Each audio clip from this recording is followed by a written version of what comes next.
Welcome to Mr. Hutchings History, where the past comes alive. Let's dive into today's story. Welcome to the deep dive. You guys sent us some really fascinating stuff to dig into today. U.S. involvement in Central America during the Reagan years, Cold War anxieties, covert operations. This is like something straight out of a spy thriller. Yeah, it's a period where trying to contain communism and navigate the incredibly complex politics of Central America, those lines really started to blur.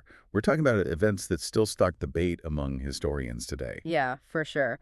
And we've got some really interesting excerpts here from Mr. Hutchings History, that podcast you sent over. It looks at major events like the rise of the Contras in Nicaragua, the Salvadoran Civil War, even the US invasion of Panama. I'm ready to dive in. How about you? Absolutely. And I think one of the most fascinating things you'll see is that to really understand this period, you need to understand how interconnected all these events and countries were. Okay, so let's set the stage a little bit. It's the 1980s in Central America, a region already grappling with political instability and a lot of social unrest.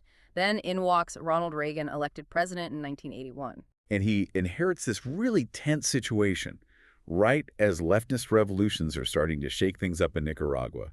And El Salvador alarm bells about Soviet influence in the region were going off in Washington. So the U.S. is viewing all of this through a Cold War lens, right?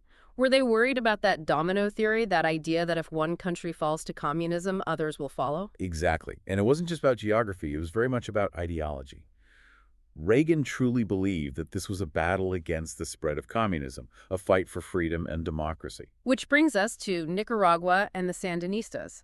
They come to power in 1979 after a revolution, led by Daniel Ortega. The Sandinistas were a socialist political party. How did Reagan react to them? With a lot of suspicion. He saw them as a direct threat to U.S. interests, and he cut off aid, claiming they were supporting leftist guerrillas in El Salvador.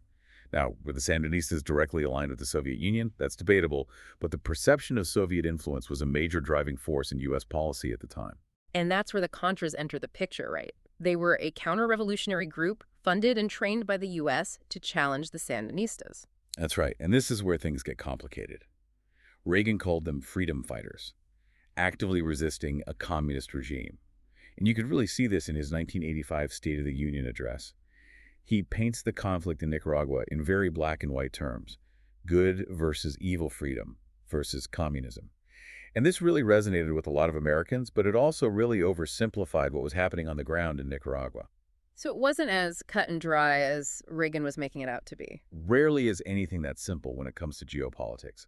One of the things Mr. Hutchings' history does really well is highlight the dissenting voices at the time, even within the U.S.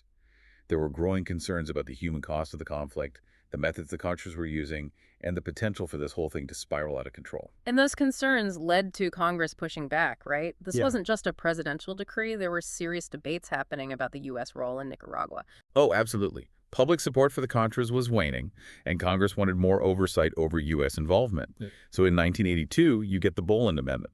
This was a direct response to the situation in Nicaragua, and it essentially made it illegal for the U.S. government to fund any activities aimed at overthrowing the Nicaraguan government. So how did the Reagan administration respond to having their hands tied like that? They weren't exactly known for backing down from a challenge. You could say that again, and this is where it gets juicy. Enter the Iran-Contra Affair. Ooh, okay, that has intrigue written all over it. I'm ready. Hit me with it. Buckle up. So in 1986, it comes out that the Reagan administration had been secretly selling arms to Iran. Yes. Oh, where? Huh? And using the profits to fund the Contras. Wow, that's a big deal. This wasn't just some political maneuvering. This was a major scandal because it directly violated the Boland Amendment. It absolutely was. This shook the nation. It wasn't just about containing communism in some far-off country anymore. This was about presidential power, government accountability, and potentially breaking the law. We're talking congressional hearings, investigations, the whole 9 yards. Okay, so we've got a really complex conflict in Nicaragua fueled by Cold War anxieties, secret arms deals, a major political scandal. What a mess. And we've only scratched the surface. Remember, while all of this is going on in Nicaragua, There's another crisis unfolding in nearby El Salvador. El Salvador, that's right. Mr. Hutchings History mentioned they were in a brutal civil war as well. Were they dealing with those same kind of Cold War anxieties as Nicaragua? Oh, absolutely. El Salvador was facing its own leftist insurgency guerrilla groups, known as the FMLN, were fighting against the U.S.-backed Salvadoran government. And just like with Nicaragua, the Reagan administration saw this as another potential domino about to fall to communism. So the U.S. took a similar approach, funding and backing whoever they saw as opposing communism. Pretty much. They poured millions of dollars in military aid into El Salvador, trying to prop up the government. But, and this is a big but, the Salvadoran government, while they were fighting the FMLN, they had their own share of problems. You're talking human rights abuses. Exactly. They were accused of some really terrible stuff, targeting civilians, suppressing dissent. There were even massacres. Like the El Mozote Massacre that was mentioned in the materials you sent over. That's the one. In 1981, the Salvadoran army, and remember, this is an army trained and equipped by the U.S., they massacred hundreds of unarmed civilians in this village, El Mozote, men, women, children. It's a horrifying example of the human cost of these conflicts and the really, really tough moral questions involved. It's hard to hear about something like that and not ask some tough questions about the U.S. role. If they were supporting the Salvadoran government, were they even indirectly complicit in these awful acts? That's the million-dollar question, isn't it? And it's one that people were debating then and are still debating now. Reagan's critics argue that the U.S. was so focused on fighting communism that they just kind of turned a blind eye to the brutality of the regimes they were supporting. This wasn't just some theoretical debate about foreign policy. This was about real people, real lives being destroyed. It really makes you think about those unintended consequences. Even if the goal was to prevent the spread of communism, at what cost? Right. And it's not just Nicaragua and El Salvador, sadly. You see a similar pattern playing out in Guatemala. Another country in the region, another brutal civil war. Yep. Same story. You have this really volatile mix of internal social and economic problems, and then you throw in these Cold War tensions. And once again, the U.S. ends up backing a government that's accused of horrific human rights violations, all in the name of fighting communism. It's almost hard to believe how this was all happening at the same time. Did anyone see this coming? Well, that's the thing about history hindsight is 2020.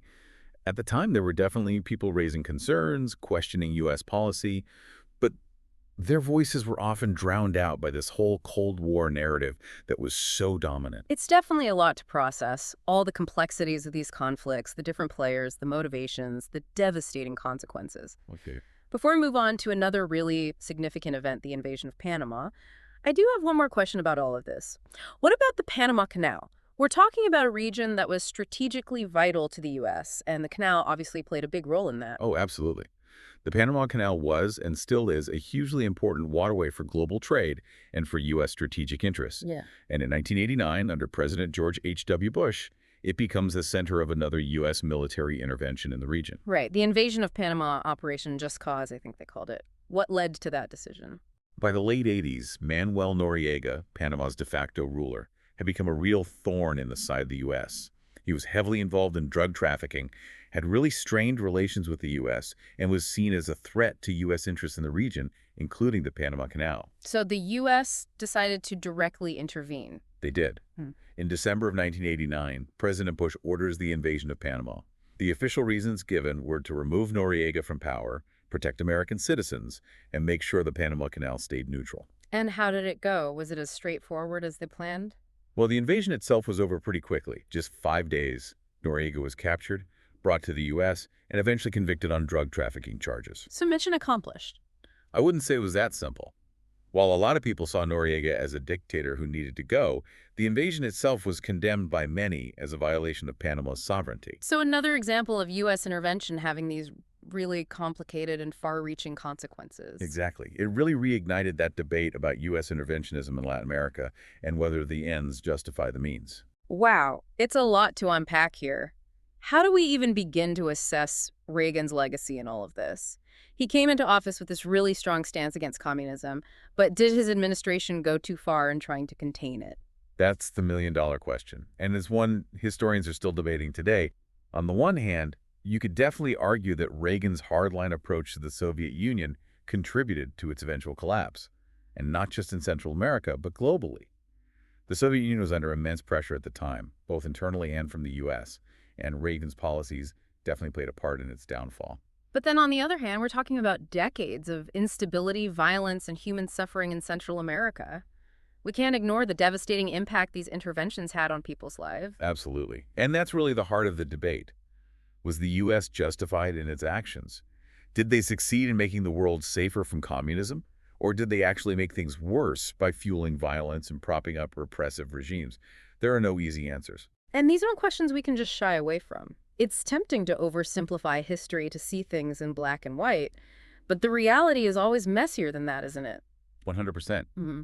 And that's why it's so important to dig into this period, because it reminds us that even with the best intentions, our actions have consequences. We have to be willing to grapple with the complexities of power, ideology, and the human cost of conflict.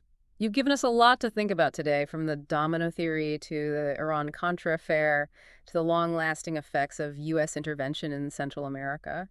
It's clear that history isn't just something in the past. It's still shaping our world today. Couldn't agree more. Yeah. And that's the power of these deep dives. We get to explore these really complex historical moments and hopefully come away with a deeper understanding of the forces that have shaped our world. Well said. We hope this deep dive has given you plenty to ponder as well. How much influence should a superpower have in the affairs of other nations? What lessons can we learn from the past to guide our actions in the present? These are questions worth wrestling with. Until next time, keep exploring, keep questioning, and keep diving deep into the complexities of our world. Thanks for listening to Mr. Hutchings History. Keep exploring, and we'll see you next time.